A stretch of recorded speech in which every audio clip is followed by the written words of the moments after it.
तोहफा दिया है। ये तस्वीरें इस वक्त हम आपको दिखा रहे हैं सीएम योगी की।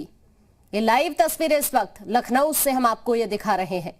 आप सभी 3 तस्वीरें इस वक्त आपकी टीवी स्क्रीन पर है। देखिए, पहली तस्वीर, चूंकि सीएम इस वक्त वहां मौजूद है, कार्यक्रम की तस्वीर आपको दिखा रहे हैं। और उससे पहले किसानों को मुख्यमंत्री कृषक सहायता योजना के तहत ट्रैक्टर का उपहार दिया, वो तस्वीर भी आपको दिखा रहे हैं। और तीसरी तस्वीर आप देख रहे हैं, सीएम योगी ने विधानसभा में मौजूद चौधरी चरण सिंह की प्रतिमा पर माल्यार्पण किया। तस्वीरें और अब सीएम का संबोधन।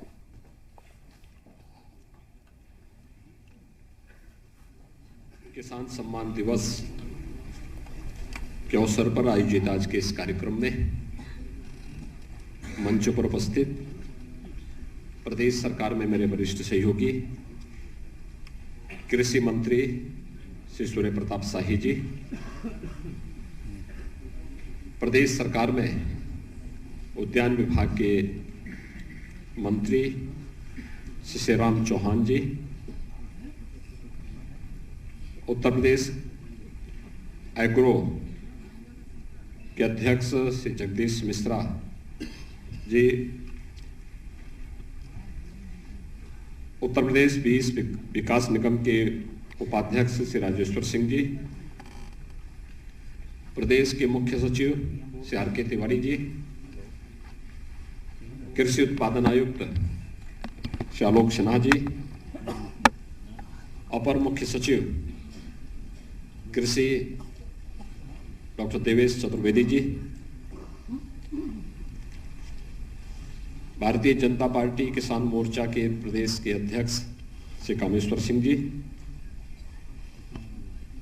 कृषि विभाग से जुड़े हुए सभी अधिकारीगण, कृषि वैज्ञानिकगण और प्रदेश के विभिन्न क्षेत्रों से यहां पर उपस्थित सभी किसान भाइयों बहनों, आज किसान सम्मान दिवस है। भारत के पूर्व प्रधानमंत्री, महान किसान नेता चौधरी चरण सिंह जी की पावन जयंती को किसान सम्मान दिवस के रूप में आयोजित किया जाता है। मैं भारत माता के इस महान सपूत की 119वीं जयंती के अवसर पर देश के हित में, किसानों के हित में उनके द्वारा किए गए कार्यों को स्मरण करते हुए प्रदेश शासन की ओर से उन्हें विनम्र श्रद्धांजलि अर्पित करता हूं। हम सब जानते हैं कि चौधरी साहब ने किसानों की आवाज को देश के न केवल उच्च सदन में बल्कि सड़क से सदन तक का एक रास्ता देश के अन्नदाता किसानों के लिए उन्होंने बनाने का कार्य किया था। और उनका स्पष्ट मत था कि भारत की समृद्धि का मार्ग इस देश के खेत और खलिहान से होकर के जाता है, और खेत और खलिहान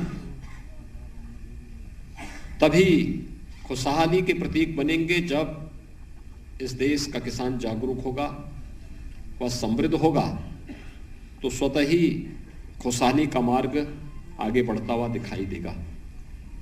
आज हमें प्रसन्नता है कि चौधरी साहब के इन सपनों को साकार केंद्र और प्रदेश सरकार मिलकर के कर रही है।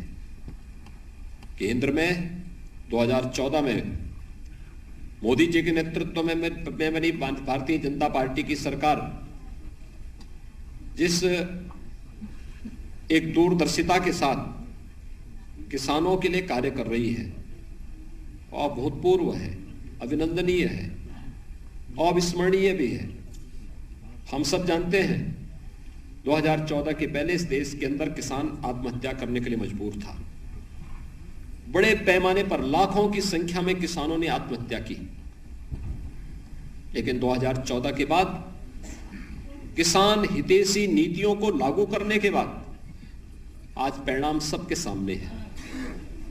सॉइल हेल्थ कार्ड की व्यवस्था हो, प्रधानमंत्री फसल बीमा योजना, प्रधानमंत्री कृषि सिंचाई योजना, खेती किसानी में भी हम विविधीकरण के साथ साथ तकनीक का उपयोग करके किसान के जीवन में व्यापक परिवर्तन लाने और उनकी आमदनी को कई गुना बढ़ाने के लिए किए जाने वाले प्रयास हो, या फिर किसानों के लिए किसान सम्मान निधि उपलब्ध कराने की कार्रवाई, यह आजादी के बाद पहली बार देखने को मिला है। हर किसान का सम्मान हो, अन्नदाता किसान खुशी के साथ आगे बढ़ सके। देश के अंदर न्यूनतम समर्थन मूल्य की घोषणा भले ही 1967 में हुई हो, लेकिन ईमानदारी के साथ किसान को इसके साथ जोड़ने का कार्य अगर किसी ने किया है तो देश के यशस्वी प्रधानमंत्री श्री नरेंद्र मोदी जी ने किया। 2018 में लागत का 1.5 गुना न्यूनतम समर्थन मूल्य हो, इसको लागू करने का कार्य भी मोदी जी के नेतृत्व की सरकार ने किया।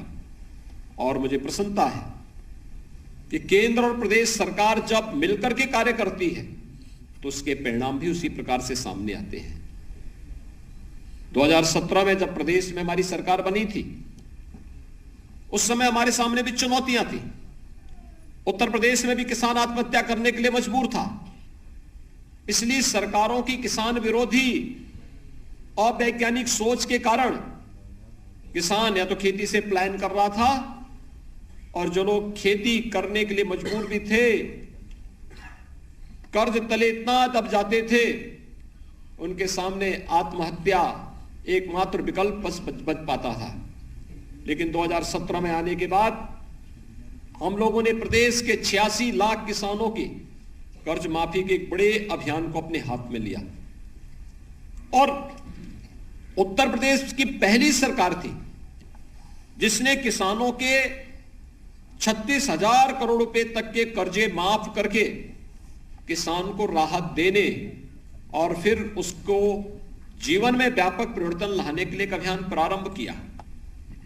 आज आप देखते होंगे वर्षों से लंबित सिंचाई की परियोजनाएं पूरी की जा रही हैं। विगत 4.5 वर्ष के दौरान हमारी सरकार ने प्रदेश के अंदर सिंचाई की योजनाओं को पूरा करते हुए 22 लाख हेक्टेयर से अधिक भूमि को अतिरिक्त सिंचाई की सुविधा उपलब्ध करवाई है।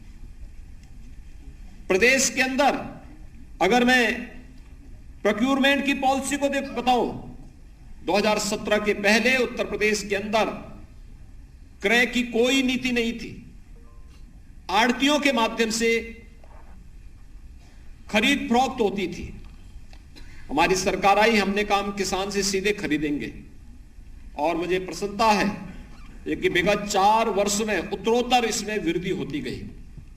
अगर मैं पिछली सरकारों के द्वारा किसानों से सीधे क्रय न होने, आड़तियों से भी क्रय करने, और वर्तमान सरकार के द्वारा किसानों से सीधे क्रय करने की तुलनात्मक रूप से आपके सामने बताऊं तो आप स्वयं देखेंगे लगभग दुगने से अधिक का अंतर है। अगर पिछली सरकार के 5 वर्ष के कार्यकाल में धान क्रय वह भी आड़तियों के माध्यम से मात्र 123.61 लाख मीट्रिक टन हुआ है, तो हमारी सरकार ने पिछले 4.5 वर्ष के अंदर 203.26 लाख मीट्रिक टन धान का क्रय सीधे किसानों से करके एमएसपी के लाभ डीबीटी के माध्यम से उसके अकाउंट में देने का कार्य किया। गेहूं में भी अगर हम देखेंगे कितना अंतर आया है। पिछली सरकार के 5 साल के कार्यकाल में मात्र 94.38 लाख मीट्रिक टन गेहूं का क्रय वह भी आड़तियों के माध्यम से हुआ, यानी एमएसपी का लाभ किसान को नहीं मिला।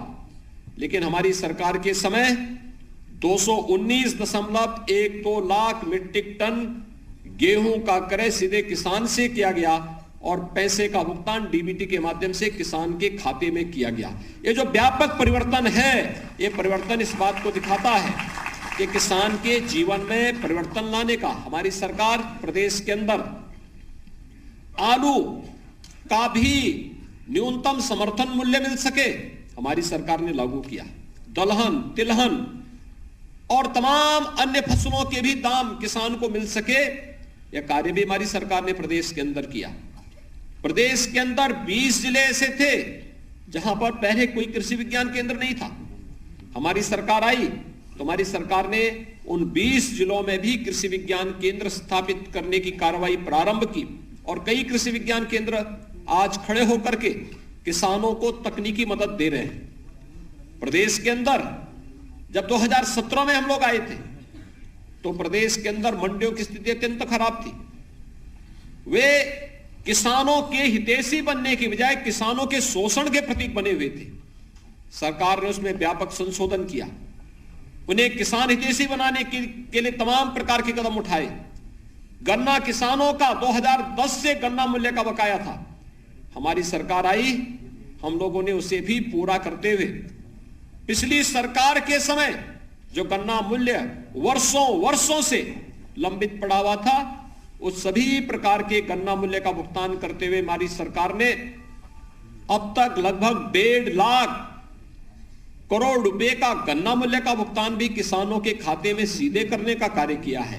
यानी एक बड़ी राशि किसान के खाते में जाने की तैयारी, और वह किसान चाहे वह कोरोना के प्रथम वेव के दौरान या द्वितीय वेव के दौरान जब देश और दुनिया की सभी चीनी मिलें बंद हो गई थी, सभी कार्य एक प्रकार से बंद हो गए थे, हमारी सरकार ने उस दौरान भी इसको बंद नहीं होने दिया।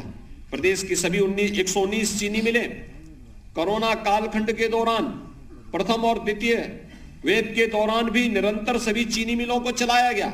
हमें एहतियातन वहां पर कुछ कदम उठाने पड़े थे। कोविड हेल्प डेस्क बनाना पड़ा था, कोविड केयर सेंटर बनाने पड़े थे, व्यापक पैमाने पर सैनिटाइजेशन की कार्रवाई करनी पड़ी थी, पीपी किट और भी अन्य जो भी इंफ्रारेड थर्मामीटर और जांच की जो भी अन्य सुविधाएं हो सकती थी, इनको बढ़ाना पड़ा। लेकिन अन्नदाता किसान परेशान न होने पाए, इसके लिए हमने क्रय केंद्रों को भी पूरी मजबूती के साथ चलाने का कार्य किया, तो चीनी मिलों को चलाने का कार्य भी प्रदेश सरकार ने इस दौरान किया। आज जब हम चौधरी साहब की 119वीं जयंती के कार्यक्रम में यहां पर आए हैं, मुझे बताते हुए प्रसन्नता है कि चौधरी साहब की स्वयं की कर्मभूमि की चीनी मिल रमाला चीनी मिल 30 वर्षों से मांग हो रही थी कि यहां पर चीनी मिल लगनी चाहिए, नया चीनी मिल आना चाहिए। जर्जर चीनी मिल थी, किसान परेशान थे, पिछली सरकारें नहीं कर पाई, लेकिन हमारी सरकार ने रमाला में भी एक नई चीनी मिल लगा करके किसानों के जीवन में परिवर्तन लाने का कार्य किया है। आज उत्तर प्रदेश का किसान जिस दिशा में आगे बढ़ रहा है वह अभिनंदनीय है, और मैं धन्यवाद दूंगा कि अभी यहां पर आने के पहले मंडी समिति के द्वारा चयनित उन 11 किसानों को जिन्हें ट्रैक्टर उपलब्ध कराया गया, आप सोच सकते हैं आज पुरस्कार में किसान को ट्रैक्टर मंडी समिति के माध्यम से मिल रहा है। पहले यही मंडी समिति इन किसान भाइयों के शोषण का प्रतीक होती थी, लेकिन आज यही मंडी समिति आज किसान के पोषण का, किसान के उन्नयन का आधार बन रही है। 11 ऐसे किसानों को अभी मैं कृषि मंत्री, उद्यान मंत्री बाहर जाकर के उन किसानों को हम लोगों ने एक एक ट्रैक्टर उपलब्ध कराया कि अन्नदाता किसान को एक एक ट्रैक्टर उपलब्ध करवाने का कार्य किया। मुझे प्रसन्नता है आज यहां पर तमाम किसानों को यहां पर सम्मानित किया गया, और इसमें महिला किसान भी हैं, पुरुष किसान भी हैं। किसान की बात जब होती थी तो माना जाता था कि किसान का मतलब पुरुष किसान, लेकिन मुझे प्रसन्नता है कि बहुत सारी महिला किसान भी इस दिशा में प्रयास की है, उन्होंने इस दिशा में बहुत अच्छा काम किया है, और खासतौर पर प्राकृतिक खेती की तरफ। हम खेती के उत्पादन को बढ़ा तो रहे हैं, लेकिन केमिकल, फर्टिलाइजर और पेस्टिसाइड जितनी बड़े पैमाने पर डाल रहे हैं, ये नई नई बीमारियों को भी जन्म दे रही है। और आज उसका एक समाधान प्रधानमंत्री मोदी जी ने दिया, और वह है प्राकृतिक खेती, गौ आधारित खेती। गौ रक्षा का भी काम होगा, और गौ रक्षा के साथ साथ हम आस्था का भी सम्मान करेंगे, खेती की उर्वरता को भी बढ़ाएंगे, और अन्न उत्पादन किसी भी केमिकल, फर्टिलाइजर या पेस्टिसाइड से ज्यादा बेहतरीन आधार केवल गौ माता में अंदर स्वयं मौजूद है। और गौ माता से आधारित, गौ आधारित खेती जिसमें अन्नदाता किसान को कुछ भी बाहर से नहीं लेना है, ये गौ आधारित खेती कि एक विशेष ट्रेनिंग का कार्यक्रम विगत वर्ष हम लोगों ने स्वयं कानपुर में भी एक कार्यशाला इसकी बनाई थी और उस कार्यशाला के माध्यम से लगभग 500 किसानों ने उसका प्रशिक्षण लिया था। और प्रधानमंत्री जी का जोर है, हम अधिक से अधिक, अगर मानव जाति को बचाना है, कैंसर है, किडनी फेलियर के मामले आ रहे हैं और भी अन्य तमाम गंभीर बीमारियों से जुड़े हुए मामले आ रहे हैं, इसकी तह में क्या है? और वह एक ही बात सामने आती है कि बड़े पैमाने पर रसायन, उर्वरक और कीटनाशकों का उपयोग करने के उपरांत जो भी उत्पाद आ रहा है वह इतना जहरीला हो रहा है कि जो व्यक्ति उसको खाएगा तो एक समय के बाद कहीं ना कहीं वह उसकी चपेट में आ सकता है। और इसलिए प्राकृतिक खेती ही एकमात्र उपाय है, कम खर्चे में, न्यूनतम खर्चे में। और मेरा यह मानना है कि अगर 1 हेक्टेयर खेती में किसी किसान को पेस्टिसाइड, फर्टिलाइजर और केमिकल डाल करके अगर उसकी लागत इन सब की 10,000 रुपए पर हेक्टेयर आ रही है, तो मैं विश्वास के साथ कह सकता हूं कि 1200 से 1500 रुपए में इतनी एरिया खेती में वह प्राकृतिक खेती कि मात्र इतने से कर सकता है और बहुत अच्छी लागत ले सकता है, कम खर्चे में अच्छा उत्पादन ले सकता है, क्वालिटी भी उसकी बनी रहेगी और साथ साथ बीमारी भी नहीं आएगी। और मैंने देखा कि कुछ महिला किसानों ने स्वयं प्राकृतिक खेती में रुचि लेनी प्रारंभ की है और उसके बहुत अच्छे परिणाम सामने आ रहे हैं। आज उनको भी यहां पर सम्मानित किया गया। पराली प्रबंधन में भी कुछ को सम्मानित किया गया, कुछ कृषि वैज्ञानिकों को भी सम्मानित किया गया। मैं आग्रह करूंगा सभी कृषि वैज्ञानिकों से, वे परंपरागत उन चीजों से अब हट करके प्राकृतिक खेती की तरफ थोड़ा मुड़े, बहुत अच्छा अनुभव आएगा। भारत की धरती, ये हमने गाय को सनातन काल से ऋषि और कृषि की परंपरा के साथ भारत की धरती को जोड़ा है। इसका मतलब गाय हमारे लिए केवल आस्था का ही प्रतीक नहीं है, हमारी कृषि आधारित व्यवस्था की वह आधारभूत इकाई है, उसकी नींव है। उसके बगैर भारत की खेती की कल्पना भी नहीं की जा सकती है और हमें इस दिशा में प्रयास करना चाहिए। और कृषि वैज्ञानिक अगर चाहेंगे तो इसमें बहुत अच्छा कार्य हो सकता है। कृषि इंफ्रास्ट्रक्चर जो फंड बनाया है प्रधानमंत्री जी ने कोरोना कालखंड में, इसमें जिन किसानों ने और जिन एफपीओज ने अच्छा काम किया है उनके सम्मान का कार्यक्रम यहां पर हुआ। एपीओ का भी पुरस्कार यहां पर उपलब्ध, एफपीओज का भी पुरस्कार यहां पर उपलब्ध करवाया गया। कृषि के अनुषंगिक कार्यों हेतु विशिष्ट महिला श्रेणी के अंतर्गत भी पुरस्कार यहां पर उपलब्ध करवाए गए और फसलवार उच्चतम उत्पादन हेतु भी पुरस्कार उपलब्ध करवाए गए। मैं देख रहा था यहां पे, और कृषि वैज्ञानिकों के लिए भी यह अपने आप में एक चैलेंज है। एक किसान यही मेरे सामने कह रहा था कि उन्होंने 1 हेक्टेयर खेती में 99 कुंटल धान का उत्पादन किया है, 85 कुंटल गेहूं का उत्पादन किया है। अन्नदाता किसान मेहनत करता है, नए वहां पर अपने अनुसार वहां पे नवाचार करता है। ये कृषि विज्ञान केंद्रों को भी, कृषि विश्वविद्यालयों को भी और जो हमारे अन्य सेंटर हैं इन सब को भी इसे अंगीकार करने की आवश्यकता है। मैं आप सभी अन्नदाता किसानों का आज के इस किसान सम्मान दिवस पर जिन्हें सम्मान मिला है उन्हें बधाई देता हूं, आप सबका अभिनंदन करता हूं। महान किसान नेता भारत के पूर्व प्रधानमंत्री चौधरी चरण सिंह जी को उनकी 119वीं जयंती के अवसर पर प्रदेश शासन की ओर से विनम्र श्रद्धांजलि अर्पित करता हूं और विश्वास व्यक्त करता हूं कि चौधरी साहब के बताए हुए किसान हितैषी कार्यों को अंगीकार करते हुए हम प्रदेश के अन्नदाता किसानों के उन्नयन के माध्यम से प्रदेश की 25 करोड़ जनता की खुशहाली का मार्ग प्रशस्त करेंगे। आप सबके प्रति मेरी शुभकामनाएं। धन्यवाद। जय हिंद।